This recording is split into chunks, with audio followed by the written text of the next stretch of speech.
मंगलवार को रोहतक गेट स्थित चौधरी देवीलाल सदन में जननायक जनता पार्टी में शामिल हुए राव बहादुर सिंह ने अपना शक्ति प्रदर्शन किया।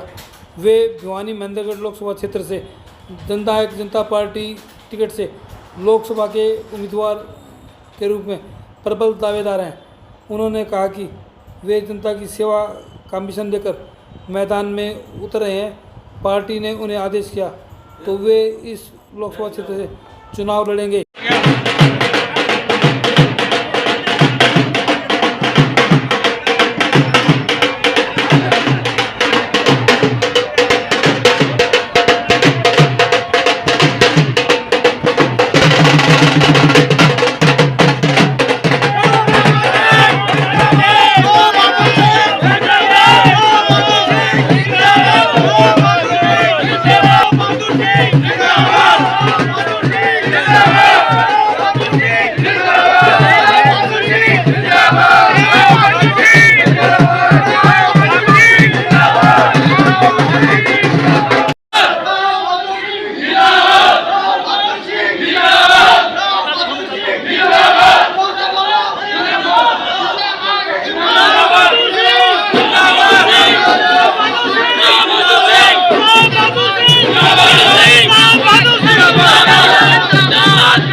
आज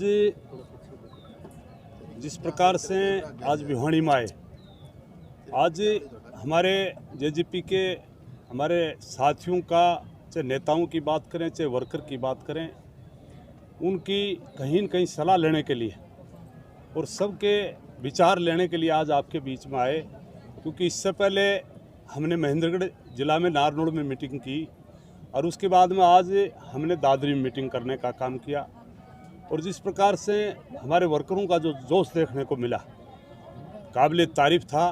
क्योंकि जिस प्रकार से पार्टी का गठबंधन टूटा और उसके बाद में जिस परिस्थितियां बदली, और उन परिस्थितियों को देख करके आज मैं कह सकता हूं कि हमारी जेजेपी पार्टी अब की बार शायद 10 माह से 8 सीट जीतने का काम करेगी। बड़ा जोश है हमारे साथियों में और उस बात को लेकर के आज हम सभी जगह इस टिकट के लिए कहीं न कहीं सलाह मशवरा करने के लिए आज भिवानी में भी आए थे। और जिस प्रकार से मेरे लिए कोई नई बात नहीं है, क्योंकि ये पार्टी मैंने 1996 से लेकर के और 14 तक जिस प्रकार का पार्टी ने मुझे मान सम्मान दिया, एक छोटे से वर्कर से उठा करके मेरे को सबसे पहले आपकी नांगल चौधरी नई कॉन्स्टिट्यूंसी बनी 9 में, और वहाँ की टिकट दे करके और मेरे को वहाँ का विधायक भी बनाने का काम किया।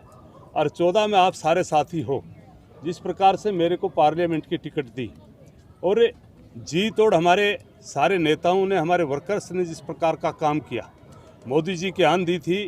हर जगह कहीं न कहीं कोई 8 लाख से हार रहा था, कोई 5 लाख से, लेकिन आप ने मुकाबला किया और आप मात्र 46,000 वोटों से पराजित रहे।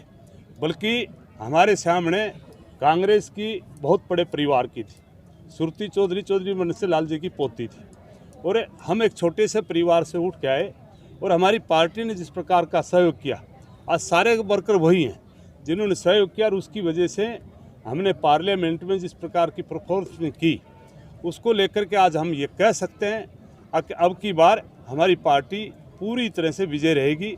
आप जिस प्रकार की बीच में परिस्थिति आई और उसकी वजह से कहीं न कहीं मैं परिवार की वजह से आपस का मनमुटाव हुआ, और उसको लेकर के बीच में मैंने कांग्रेस पार्टी में भी गया, लेकिन जिस प्रकार का हमारी पार्टी में संगठन और हमारी पार्टी में जो विश्वास आपस में है वो कहीं भी नहीं है। कि नारे भी पहले से ही राव बहादुर के एमपी के लगने लगे कि एमपी कैसा हो तो राव बहादुर, वो एक अपने लोगों की अपनी राय है, मैं उस बारे में कुछ नहीं कह सकता, लेकिन मैं वर्कर बन करके आया हूँ, एक चौकीदार बन के आया हूँ।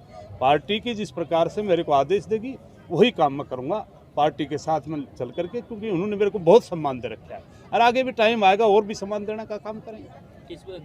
अभी हाल ही में जो ईडी के द्वारा केजरीवाल पर हमला किया गया और गिरफ्तार की, जो विपक्ष है वो बीजेपी के खिलाफ प्रदर्शन कर रहा है, और बीजेपी भी कांग्रेस के खिलाफ और केजरीवाल के खिलाफ प्रदर्शन कर रही है। मैं इसकी घोर निंदा करता हूँ।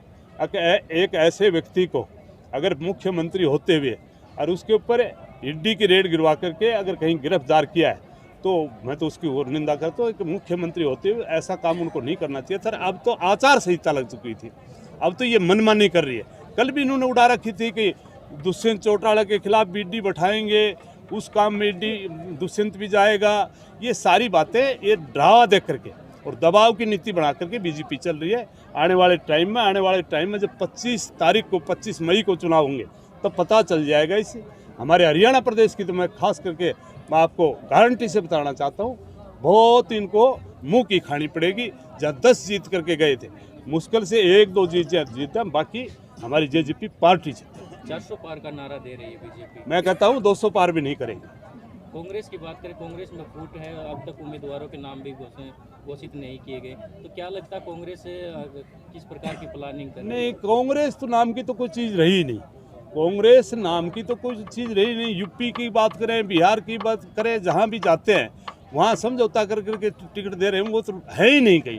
अब तो क्षेत्रीय पार्टी आपके बीच में सबसे पहले हरियाणा प्रदेश में उभरेगी, तो जेजेपी पार्टी उभरेगी और इस प्रदेश की नुमाइंदगी करेगा तो दुष्यंत चौटाला करेगा। ये मैं आपको गारंटी से बताना चाहता हूँ। इस प्रकार से कांग्रेस एक तरफ तो जब देश आज़ाद हुआ तब से लेकर के कांग्रेस पूरी तरह से देश में प्रदेशों में राज किया, लेकिन आज बिखराव की तरफ है कांग्रेस।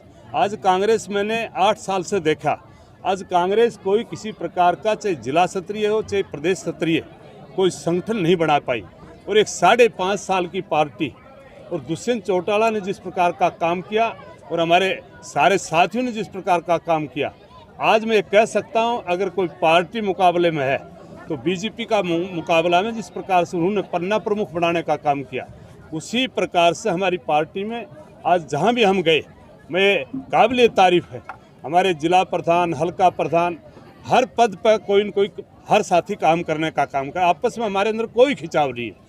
तो जिस प्रकार से कांग्रेस छोड़ी, आपने आरोप लगाया कि भूपेंद्र हुड्डा, दीपेंद्र हुड्डा नेता को गुठली की तरह समझते और चूस कर भगा देते, तो इसमें कितनी सच्चाई है? इसमें जहाँ तक मैंने ठीक कहा, मैं आज से 8 साल पहले कांग्रेस पार्टी में गया, और साथियों आपके बीच में आप पत्रकार भी सारे साथी रहे हो।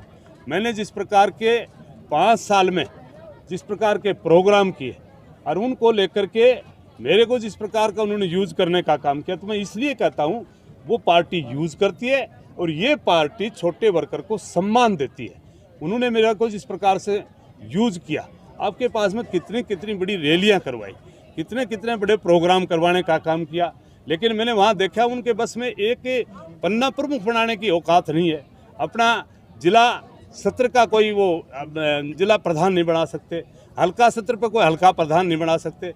तो उस पार्टी में मैं कहता हूं कि यूज़ करते हैं और फिर आदमी को पुतली की तरह भगाने का काम। क्या राव बहादुर सिंह को ये एहसास हो गया था कि टिकट कट चुकी है और पार्टी को छोड़ना सही रहेगा? नहीं, मैंने जहाँ तक टिकट की बात थी, टिकट तो बाद की बात है, लेकिन जब ये टाइम आया हमने बार बार कही कि आप संगठन बना के चलें, संगठन बना करके चलें। टिकट मेरे को दे भी देते, तो जहाँ संगठन नहीं है वो पैर खांसते के बाद मैं फिर वही हालात बढ़ती। तो मैंने अपना एक सही फैसला लेने का काम किया। मैंने एक ही बात समझी, पहले परिवार टूट तो गया था, लेकिन जिस प्रकार से परिवार टूटा और उसमें जिस प्रकार से दुष्यंत ने चौधरी देवीलाल की जो नीतियां थी उनको लेकर के दुष्यंत चल रहा है, उसको लेकर के मैं चौधरी देवीलाल का रूप लेकर के और दुष्यंत में पूरी आस्था के साथ मैंने दुष्यंत को, उसकी पार्टी को आज ज्वाइन करने का काम किया। कोई मैं ये भी नहीं कि मैं आज कोई MP बन के आया हूँ।